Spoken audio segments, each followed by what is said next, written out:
जब भी हम कहीं ट्रैवल करते हैं और पैकिंग करते हैं कहीं पे जाने के लिए, तो जब पैकिंग हो चुकी होती है तो उसके लास्ट मिनट एक बार हम फिर से रिकॉल करते हैं कि हमने पैकिंग सही से की है कि नहीं, ज़रूरत की सारी चीज़ें रखी हैं कि नहीं।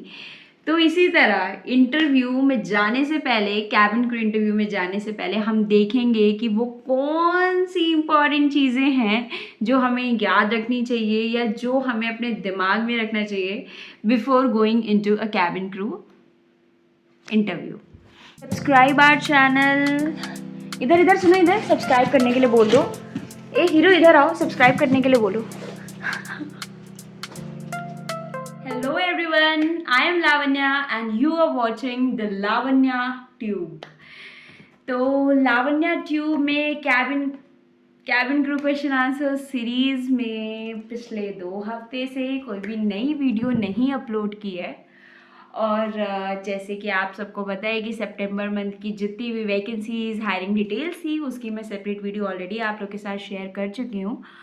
और अब जब हम लोगों ने हर चीज़ देख ली, कौन से रिसेंट के इम्पॉर्टेंट जीडी क्वेश्चंस हैं जो पूछे गए, ठीक है, कैसे अपने आप को इंटरव्यू के लिए प्रिपेयर करना है, क्या क्या चीज़ें करनी है, उन सब चीज़ों के बारे में हम ऑलरेडी डिस्कस कर चुके हैं।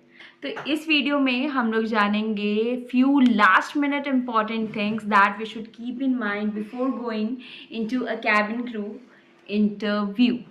सबसे पहली और इम्पॉर्टेंट चीज़ होती है डॉक्यूमेंट्स।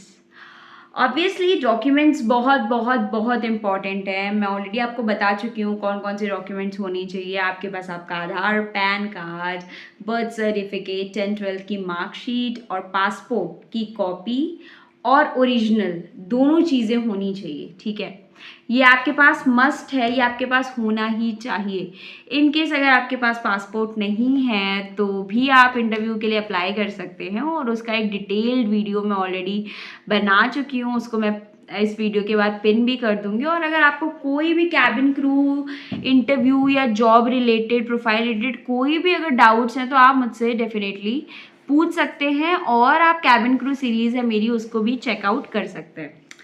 तो अगर हम डॉक्यूमेंट्स की बात करें तो एट द लास्ट मोमेंट हमें एक बार रीचेक कर लेना चाहिए कि सारे डॉक्यूमेंट्स सही है कि नहीं, हमने सारे डॉक्यूमेंट्स, सही डॉक्यूमेंट्स रखे हैं कि नहीं। और हर डॉक्यूमेंट की ओरिजिनल कॉपी दो रखना, duplicate copy, photo copy, xerox copy 2 रखने का, और उसका ओरिजिनल तो एक ही होता है, तो एक ओरिजिनल और आप डुप्लीकेट 1-2 कॉपीज़ रख सकते हैं। तो बहुत इम्पॉर्टेंट होता है कि आप अपने डॉक्यूमेंट्स को एक बार रीअरेंज कर लीजिए। और आप अपने डॉक्यूमेंट्स को रखने के लिए जो एक डॉक्यूमेंट्स वाला जो एक फ़ाइल आती है जिसमें हम अपने सारे डॉक्यूमेंट्स वगैरह रखते हैं, या फिर एक क्राफ्ट बैग होता है, आप चाहे तो उसको भी ले सकते हैं। लेकिन इस चीज़ का ध्यान रखिए कि जो भी आप बैग या फाइल कैरी करते हैं वो बहुत ज़्यादा डेकोरेटिव नहीं होनी चाहिए, काफ़ी सिंपल सी एक सॉलिड कलर की होनी चाहिए। तो इस चीज़ का भी आप ध्यान रखें। बाकी तो आप लोग समझदार है, मेरी वीडियोस देख के इतने तो समझदार आप लोग हो ही गए, ठीक है। अब आती है हमारी सेकंड चीज़ जो बहुत इम्पॉर्टेंट है, और वो है resume. Resumes are very much important. और आपका सिलेक्शन, मैंने अभी तक जितनी भी मतलब जो भी लोग हैं जो वीडियोस वगैरह बनाते हैं वो हमेशा बोलते हैं कि resumes are very important in the interviews, और ऐसा लगता है कि हाँ रेज्यूमे इंपॉर्टेंट होता है, बहुत इंपॉर्टेंट होता है। लेट मी टेल यू कि रेज्यूमेज आर अराउंड 50% इम्पॉर्टेंट, ठीक है। जब आपका जो फर्स्ट राउंड होता है, जो जीडी सिलेक्शन राउंड होता है, उसमें आपका सबसे पहले इंटरव्यूअर के पास सबसे पहले आपका रेज्यूमे होता है, और उसी के बेसिस पे वो आपसे क्वेश्चंस पूछता है, क्रॉस क्वेश्चंस करता है। और अगर आपके आंसर्स और आपका रेज्यूमे दोनों मैच नहीं करता है तो वहाँ पे वो आपको रिजेक्ट कर देता है।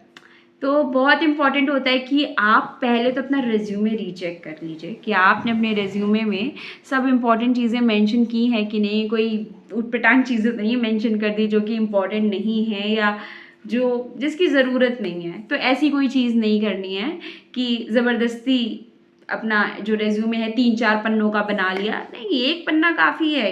इसमें आप अपनी सारी achievements, interest, hobbies, education qualifications और प्रोफाइल सब कुछ आप मेंशन कर सकते हो। तो रेज्यूमे अब आपने बना लिया ठीक है, रेज्यूमे आपने बना लिया है, अपना रेज्यूमे भी रख लिया। रेज्यूमे की 2 कॉपीज़ भी आप रख लो, इसकी भी आप 2 कॉपीज़ रख लो, ठीक है, कलर्ड कॉपीज़ रख लो। और सेकेंडली आप अपने रेज्यूमे को अच्छे से पढ़ लो कि कोई भी ऐसी चीज़ नहीं होनी चाहिए आपके रेज्यूमे में जो आपको ना पता हो, और आपको ना पता हो कि आपने ये लिखा है अपने रेज्यूमे में। This is very much important. इसके बाद थर्ड चीज़ आती है कि नोट्स। ठीक, मैं आपसे पहले भी बोल चुकी हूँ आप लोगों से कि आप जब भी वीडियोस देखते हैं, चाहे आप किसी और की वीडियोस क्यों ना देखें, आप चाहे किसी की भी वीडियोस देखिए, अगर आप कैबिन क्रू से रिलेटेड कोई वीडियो देखते हो और आपको कोई टॉपिक या कोई चीज़ बहुत इंपॉर्टेंट लगती है और आपको लगता है कि ये आपको याद रखना चाहिए, ये बहुत इंपॉर्टेंट है, तो आप उसको नोट कर लीजिए। कोई भी एक कॉपी बना लीजिए, कोई डायरी बना लीजिए जिसमें आप कुछ चीज़ों को नोट कर सके, सो दैट जो इंटरव्यू का लास्ट मोमेंट होगा वहाँ पे आप उन सब चीज़ों को रिवाइज़ कर सकें। तो वो जो नोट्स आपने बनाए हैं, और अगर अभी तक आपने नहीं बनाए ना नोट्स, तो अभी भी टाइम है 1 हफ्ते को। और अगर आप जो भी रीसेंट जीडी क्वेश्चंस आपने देखे हैं, मैंने भी वीडियोस बनाई है जीडी क्वेश्चंस पे, और भी लोगों ने बनाई है, तो उन सब वीडियोस को आप जो देखते हैं तो उन टॉपिक्स को आप लिख लीजिए, सो दैट आपको याद रहे कि किस टाइप के क्वेश्चंस पूछे गए हैं और सब चीज़ों को। ठीक है, तो वो जो नोट्स आपने बनाए थे उनको भी आप अपने साथ रख लीजिए, ताकि जब आप जा रहे होंगे, जब आप ट्रैवल कर रहे होंगे और अपने इंटरव्यू के डेस्टिनेशन पे जा रहे होंगे, वेन्यू पे जा रहे होंगे, तो उस दौरान आप थोड़ा सा प्रिपरेशन कर लो, एक आउटलुक ले लो कि हाँ ये है, और ये सब चीज़ें आप अपने माइंड में फीड कर सकते हो। Now the fourth thing is company. Company in the sense कि आपने डॉक्यूमेंट्स रख लिए, रेज्यूमे रख लिया, नोट्स भी रख लिए अपने, अब कंपनी के बारे में क्या। तो मेरा ये मानना है कि आप चाहे किसी भी कंपनी में इंटरव्यू देने जाओ, चाहे आप इंडिगो में जाओ, विस्तारा में जाओ, किसी भी कंपनी, किसी भी एयरलाइन में आप जा रहे हो, फिर चाहे आप कैबिन क्रू के इंटरव्यू में जाओ या अगर आप किसी भी चीज़ के इंटरव्यू, किसी भी जॉब इंटरव्यू में आप जा रहे हो, तो इट इज़ वेरी इंपॉर्टेंट कि आप उस कंपनी के बारे में जान के जाओ कि उस कंपनी के फाउंडर कौन है, ठीक है, वो कंपनी कब इस्टेब्लिश हुई, उस कंपनी का मोटो क्या है, उसका टाइटल क्या है, उस कंपनी की ग्रोथ कैसी है, वो कंपनी उसकी मार्केट में क्या वैल्यू है, क्या पोजीशन है, रिसेंटली उसको कौन से अवार्ड्स मिले, इन सब चीज़ों का भी आप मतलब एक अच्छा खासा नोट्स बना सकते हो, सो दैट कि अगर आपसे एचआर कोई क्वेश्चन पूछ लेते हैं इंटरव्यू में अपनी कंपनी से रिलेटेड, या ये पूछ लेते हैं कि why you have chosen IndiGo as your dream airline, क्यों आप इंडिगो को ही सर्व करना चाहते हो, क्यों आप इसी में जॉब करना चाहते हो, तो वहाँ पे आप ये बोल सकते हो because Indigo is one of the most growing aircraft company in the country. या फिर आप ये बोल सकते हो कि विस्तारा को हम इसलिए चूज़ करते हैं because it is a Tata company, Tata airline, and it is a combination of Japan airlines and Air Asia I guess. तो आप ये सब चीज़ें एयर इंडिया यस, हाँ, तो ये सब चीज़ें जब आप बोलोगे और आपका जब आंसर उसको अट्रैक्टिव लगेगा और इंटरव्यूअर को लगेगा कि हाँ ये थोड़ी स्टडी करके आया, थोड़ा होमवर्क करके आए हैं, और सिर्फ इसने अपने रेज्यूमे या इन सब चीज़ों पे तो सब ध्यान देते हैं, ये थोड़ा सा हमारे बारे में भी जान के आया, इसको पता है कि हमारा फाउंडर कौन है, इसको थोड़ा सा हमारी हिस्ट्री के बारे में पता है, तो वो ज़्यादा इम्प्रेस हो जाएगा आपसे। So it is very much important कि आप ये भी जानो कि आप जिस कंपनी में इंटरव्यू देने जा रहे हैं वो कंपनी कैसी है, क्या है उसकी हिस्ट्री, ये ब्ला ब्ला ब्ला ब्ला ब्ला एवरीथिंग। तो जाते समय थोड़ा सा ध्यान इस पे भी देना है हमें। So now this point is not the last point, but yeah this is one of the most important, क्योंकि लड़कियां इसको भूल जाती हैं, मेकअप। ठीक है, आप जा रहे हो एक ऐसी इंडस्ट्री में जहाँ पे ग्रूमिंग बहुत इम्पॉर्टेंट है और ग्रूमिंग को बहुत ज़्यादा तवज्जो दी जाती है, बहुत ज़्यादा इम्पोर्टेंस दी जाती है। तो अब आप इतना ट्रैवल करके अपने वेन्यू पे जा रहे हैं, गर्मी है, ये है, वो है, ट्रैफिक है, तो अब थोड़ा सा तो आप घर से तैयार होके जा रहे हो, लेकिन स्टिल वो जो फ्रेशनेस होती है फेस पे मेकअप की, वो सब इधर उधर हो जाती है। So it is very important कि आप अपना जो मेकअप है उसको कैरी करो, फिर चाहे आप बेसिक चीज़ें कैरी कर लो, जैसे आप अपना लिपस्टिक कैरी कर लो, क्योंकि आईलाइनर वाईलाइनर नहीं ख़राब होने वाला है, पर हाँ लिपस्टिक आप अगर आप पानी वानी पीते हो तो स्वेटिंग से लिपस्टिक आप कैरी कर सकते हो, और ये क्या कहते हैं इसको, फेस पाउडर्स कैरी कर सकते हो, ठीक है। और हाँ आप अपना फाउंडेशन कंसीलर भी कैरी करना, बिकॉज़ मैंने बहुत बार नोटिस किया है कि इंटरव्यू में जो काफ़ी सारी लड़कियां होती, कई बार उनको ऐसा मतलब लगता है कि उनका कोई मार्क है हाथ पे या कहीं पे, और वो उनको छुपाना चाहिए या वो छुपाना भूल जाती हैं, या फिर एचआर उनसे बोलते हैं कि आप इसको हाइड करके आइए, कि आप इसको हाइड कर सकते हैं, तो उस टाइम पे वो किसी और से फाउंडेशन या कंसीलर बोरो करते हैं। लेकिन हम ये भूल जाते हैं कि हम किसी और से बोरो करके तो यूज़ कर लेंगे, पर सामने वाले का स्किन टोन और हमारा स्किन टोन काफ़ी अलग है, और अगर आप उसको वहाँ पे कंसील करोगे तो वो उतने अच्छे रिजल्ट्स नहीं आएंगे जो अगर आप अपने स्किन टोन को करोगे तो ज़्यादा अच्छे रिजल्ट्स आएंगे। सो इट्स बेटर कि आप अपने प्रोडक्ट्स लेके जाओ, और सच बताऊँ तो मतलब लोग दे देते हैं अपने, मतलब अगर आप किसी से मांगोगे तो दे विल गिव, सब बहुत अच्छी लड़कियां आती हैं इंटरव्यू देने कैबिन क्रू का, लेकिन आपको अपना मतलब ये नहीं लगना चाहिए कि आप कितने केयरलेस हो। ये तो बहुत इंपॉर्टेंट सी चीज़ है यार, बहुत बेसिक सी चीज़ है कि ये एक ऐसी इंडस्ट्री है जहाँ पे ग्रूमिंग बहुत इंपॉर्टेंट है। तो बहुत लंबा नहीं खींचते हैं, क्योंकि मेरी एक सब्सक्राइबर ने कमेंट किया कि आपकी वीडियोस जो हैं बहुत घुमा फिरा के होती हैं और आप स्ट्रेट टू द पॉइंट बात नहीं करते। तो इसलिए अब मैंने इस चीज़ को बहुत पॉजिटिवली लिया, और इसलिए अब मैं एकदम स्ट्रेट फॉरवर्ड वीडियोस बनाने की कोशिश कर रही हूँ। अब जिसने भी कमेंट किया था ना, मुझे एक बार फिर से कमेंट करके बताओ कि इम्प्रूवमेंट आया है कि नहीं। ठीक है, तो फाउंडेशन रख लिया, कंसीलर रख लिया, लिपस्टिक रख ली, ठीक है, जो भी बेसिक चीज़ आपको लगती है आप वो रखो।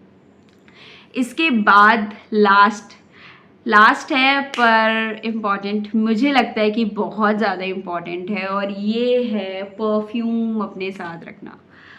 देखो, परफ्यूम का मिनिएचर आप अपने साथ कैरी कर सकते हो, या फिर आप अपना परफ्यूम रखो, because perfumes are very much important. अब आप जा रहे हो, आपको खुद भी फ्रेश फील होना चाहिए, और जब आप अंदर जाओ तो इंटरव्यूअर को भी लगना चाहिए हाँ कोई फ्रेश बच्चा आया है, फ्रेश इंसान आया है। तो इंटरव्यू में जाने से पहले रूम के अंदर जाने से पहले थोड़ा सा स्प्रे कर लिया, और फिर आप जाओगे तो आपको भी कॉन्फिडेंस आएगा अपने अंदर, और उसको भी लगेगा कि आप फ्रेश हो, ठीक है। तो इन सब चीज़ों का आपको ध्यान रखना है। और मैं क्या एक बोनस पॉइंट भी ऐड कर देती हूँ इसमें, ठीक है। मैंने everyone please subscribe our channel, और हमारी वीडियो को लाइक कर दीजिए, चैनल को सब्सक्राइब कर दीजिए।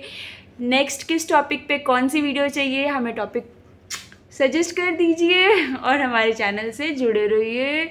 ये है विस्की विस्की विस्की विस्की, इधर देखो इधर देखो इधर देखो इधर देखो, हेलो करो, हेलो हेलो हेलो। और मैं क्या एक बोनस पॉइंट भी ऐड कर देती हूँ इसमें, ठीक है। मेरे को अभी जस्ट याद आया, तो वो बोनस है कि टिश्यू पेपर्स ना बहुत इंपॉर्टेंट होते हैं, और टिश्यू पेपर नहीं तो आप हैंकी रख लो, क्योंकि वैसे टिश्यू पेपर ही रखो, क्योंकि मोस्टली होता है ना स्वेटिंग हो गई या थोड़ा सा मेकअप इधर उधर हो गया, तो वैसे में आप ऐसे कर रहे हो, फिर आप भूल गए, फिर आपने वो हाथ यहाँ लगा दिया, या फिर आप इधर उधर कहीं कहाँ पहुँचोगे, तो थोड़ी दिक्कत हो जाती है। वहाँ आप किससे टिश्यू पेपर मांगने जा रहे हो, तो प्लीज़ आप अपनी वाटर बॉटल और अपना टिश्यू पेपर कैरी करके जाओ। बिकॉज एक बार मैं जब लखनऊ में इंटरव्यू देने गई थी ना, तो वहाँ तो मैं पानी की बॉटल मिली थी, लेकिन जब मैं दिल्ली साकेत में गई, ओ माय गॉड, वहाँ इतना मतलब रश, इतनी भीड़ थी, और कोई नहीं आया ना पानी पूछने ना कुछ। भाई पानी तो पिलाना चाहिए, बेसिक नीड है, लेकिन ठीक है, तो आप अपना पानी खुद कैरी करो। और अगर टिश्यू आपके कोई डाउट्स हैं तो मेरे टेलीग्राम चैनल से जुड़ो। यहाँ पे तो मेरे टेलीग्राम चैनल पे मुझे कोई ज़रूरत नहीं पड़ती है बोलने की, जिसमें लड़कियाँ हैं। भाई किसी ने सवाल पूछा मुझसे, लड़कियाँ अपने में ही मतलब सही है, वो चैनल सही चल रहा है, वहाँ पे लोग अपने में ही प्रॉब्लम सॉल्व कर लेते हैं बात करके। तो आप उस चैनल को ज्वाइन कर लो, और अगर आपके भी डाउट्स होंगे तो वहाँ क्लियर हो जाएंगे। और दूसरी चीज़ ये कि नेक्स्ट, मैं हमेशा बोलती हूँ, किस टॉपिक पे वीडियो चाहिए बता दिया करो, फिर मैं उस हिसाब से बनाऊँगी ना। तो आप लोगों ने वेट लॉस पे बोला था वीडियो बनाने के लिए, मैंने अपनी वेट लॉस जर्नी बताई कि कैसे मैंने 3 महीने में 10 किलो वज़न कम किया है, ठीक है।